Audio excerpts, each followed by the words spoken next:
Hello everyone. Today we are going to tackle about computer as a teacher's tool and internet as an instructional tool. Let's start with the computer as a teacher's tool.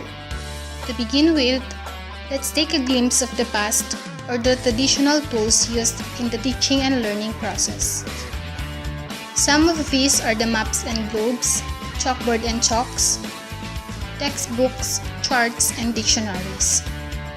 Some of the traditional tools are replaced when modern technologies, most especially the computers, are introduced in the field of education way back in the 20th century.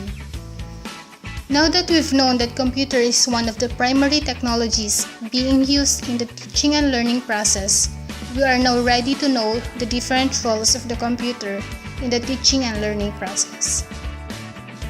Other than being a tutor, the computer is also viewed in another perspective. It can also be a teacher's tool which can in fact support the constructivist and social constructivist paradigms of learning. So what is constructivism as well as social constructivism? How do they differ from each other? Constructivism was introduced by Jean Piaget in 1981 and John Brunner in 1990.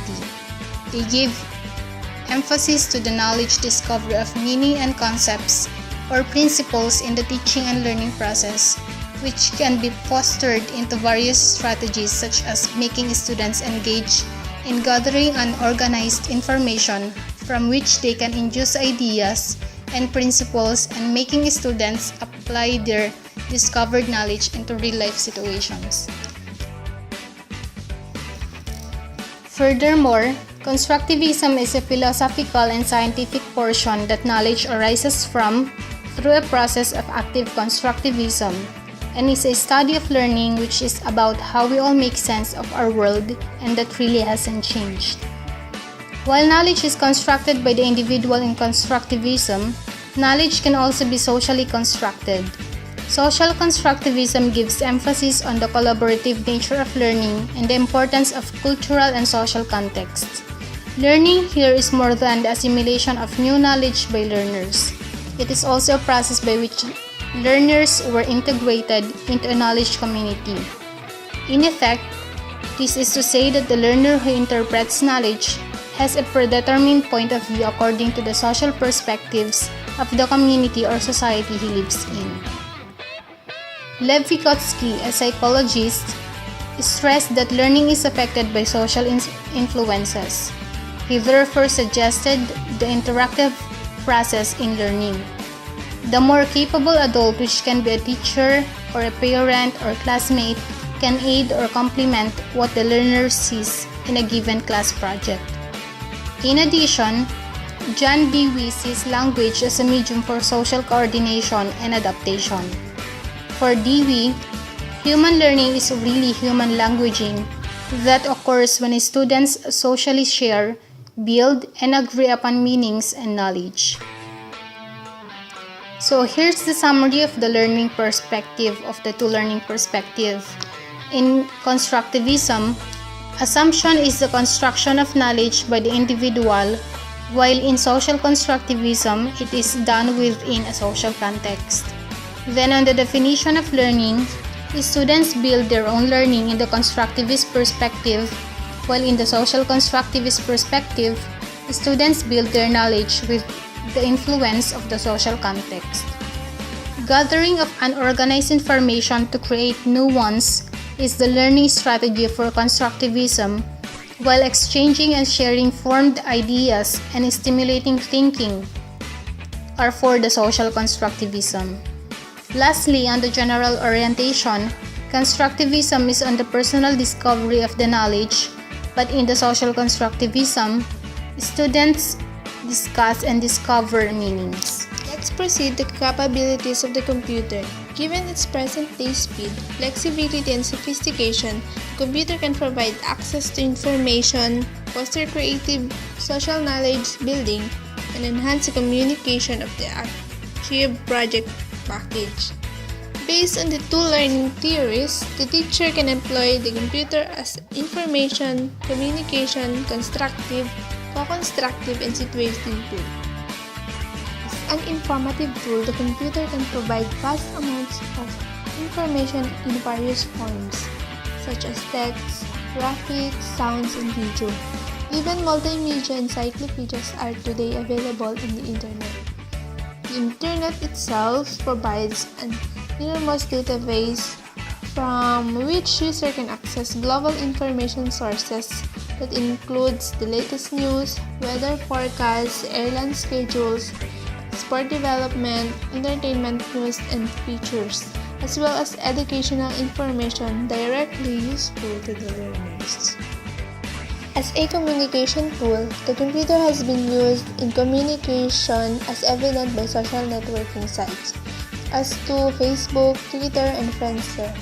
We can even chat or talk with friends and families anywhere in the globe through Yahoo Messenger or in Facebook, or view them through the webcam. We can send messages and information through the Internet in just seconds or minutes. The computer itself can be used for manipulating information, visualizing one's understanding, and building new knowledge. The Microsoft Word computer program itself is a desktop publishing software that allows users to organize and present their ideas in attractive formats. Students can use constructive tools to work cooperatively and construct a shared understanding of new knowledge. One way of co-constructing is the use of the electronic whiteboard, where students may post notices to a shared documents. Students may also co-edit the same documents from their homes. So, let's now discuss how Internet serves as instructional tool. We must first define the word Internet. Internet is a global system of interconnected computer networks that use the Internet Protocol suite to link billions of devices worldwide. By means of virtual reality extension systems, the computer can create 3D images on display to give the user the feeling that are situated in a virtual environment. A flight simulation program is an example of a situating tool which places the user in a simulated flying environment. We learn with the computer via Internet. Example of this is the distance education and online learning. Distance education is an online learning for those who cannot afford to attend class, wherein the Internet has become the most important tool for delivering distance education. Because of the expansion of the Internet in recent years, the Internet has become the most important tool for delivering distance education.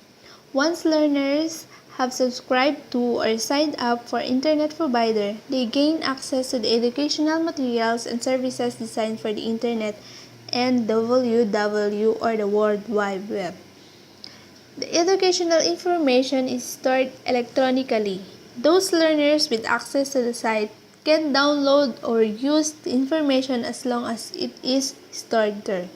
This makes it easy for learners to work their own pace and to visit the site as frequently as they like.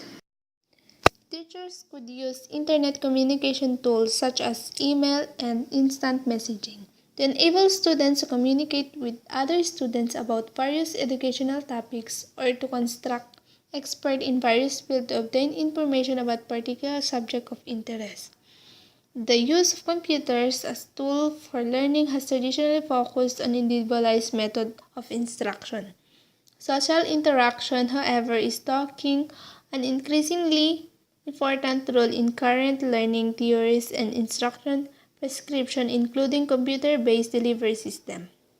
Concurrent with this recommendation, global computer networks have emerged, bringing new forms of computer-mediated social interaction.